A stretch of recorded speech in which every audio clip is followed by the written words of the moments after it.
Courtney.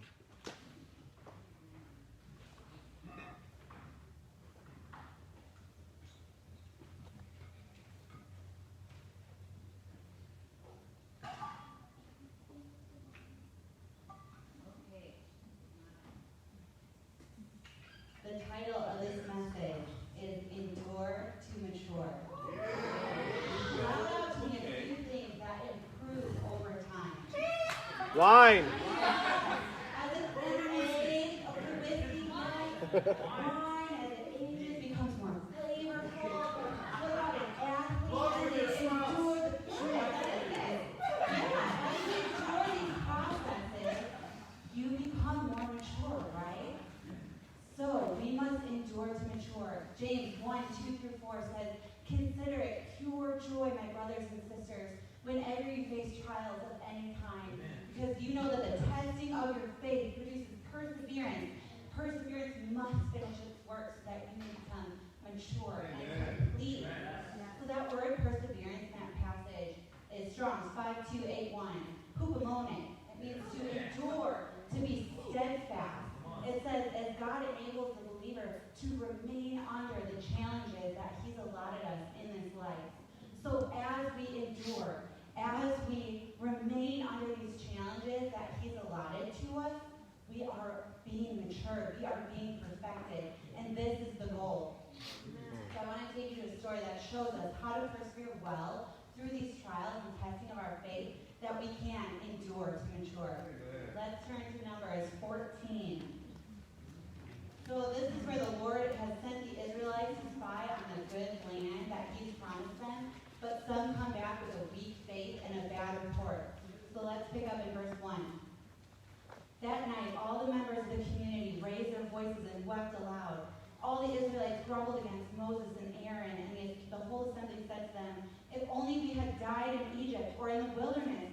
Why is the Lord bringing us into this land only to fall by the sword? Our wives and our children will be taken as plunder. Wouldn't it be better for us to go back to Egypt?" And they said to each other, "We should choose a leader and go back to Egypt." So to summarize verse 1-4, the Israelites are saying it would be better to be dead. They are complaining, they're filled with fear, they're coming up with worst case scenarios, right? They're considering turning back, they're looking for comfort and a way out. But look in verse 6. Joshua and Caleb, who were among those who had explored the land, tore their clothes and said to the entire assembly, "The land we passed through and explored is exceedingly good. If the Lord is pleased with us, he will lead us into that land, a land flowing with milk and honey, and will give it to us. Only do not rebel against the Lord, and do not be afraid of the people of the land, because we will devour them.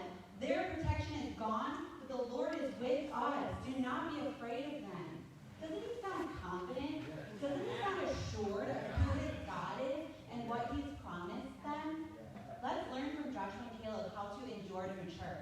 Number 1, Joshua spoke what was true into his opposition in verse 7. Here we go. Number 2, he encouraged obedience in those around him through the trial and the testing in verse 9. And also in verse 9, he stood firm in his faith. Further down in verse 24, God refers to them as ones who follow them wholeheartedly. That's number 4, follow wholeheartedly. Wouldn't you want that God would say that about you? Yes. That Hannah, she followed me wholeheartedly, right? The picture that came to mind as I thought of Caleb and Joshua is a tree that is firmly planted. Its roots are firm, so even in the storms of this life, it continues growing and maturing. And I think Joshua and Caleb are such a great example of this, of enduring to being matured.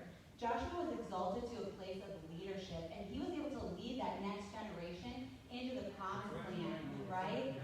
So I think the Israelites give a great picture of what not to do, right, through the trial. In verse 10, it says that the assembly considers stoning Joshua and Caleb for that encouraging message in that last passage.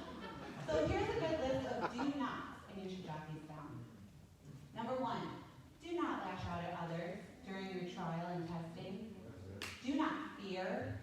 Do not doubt. Do not look back. Do not grumble and complain. Do not wish to die instead of enduring the journey. This made me think about a child whining and complaining, right? Children must endure discipline to grow up out of these ways, to become mature. We must endure to mature. I know for me, these past few weeks have been filled with trials and testing, just receiving opposition from family and friends, and losing my job, starting a new business. We lost Katie, so we're being stretched in financial ways, And I could pinpoint moments where this fear and this impatience was rising up in me, and I could see myself reacting in these ways. I needed to repent so that I could endure onto maturity. And the Lord is faithful in all things. I want to be faithful through these trials.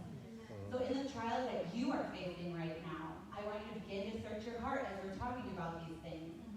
Number one, because of fear, does your mind constantly drum up worst case scenarios? Are you like, if God doesn't come through with this money, I'm going to lose my house, and I'm going to lose my car, I'm going to live in the street? It's like the spiral effect, right? Or maybe you're like number two, you're impatient through the trial. You're like losing it with roommates, your spouse, you're like quickly angered. Or maybe number three, you're considering turning back and going back to where it was easier. You're like, Lord, this pressing into you is like, it's just costing me a lot, and it's kind of easier when I was doing it on my own.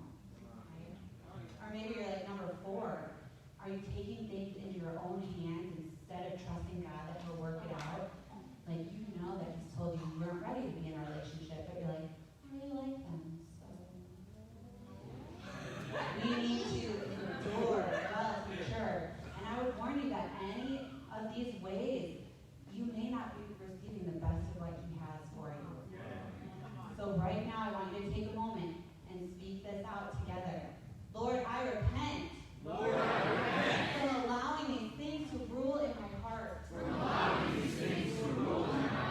I want to endure through the trial and become mature and complete. Amen. I'm going to leave you with James 1:12. Blessed is the one who perseveres under trial, because having stood the test, that person will receive the crown of life that the Lord has promised to those who love Him.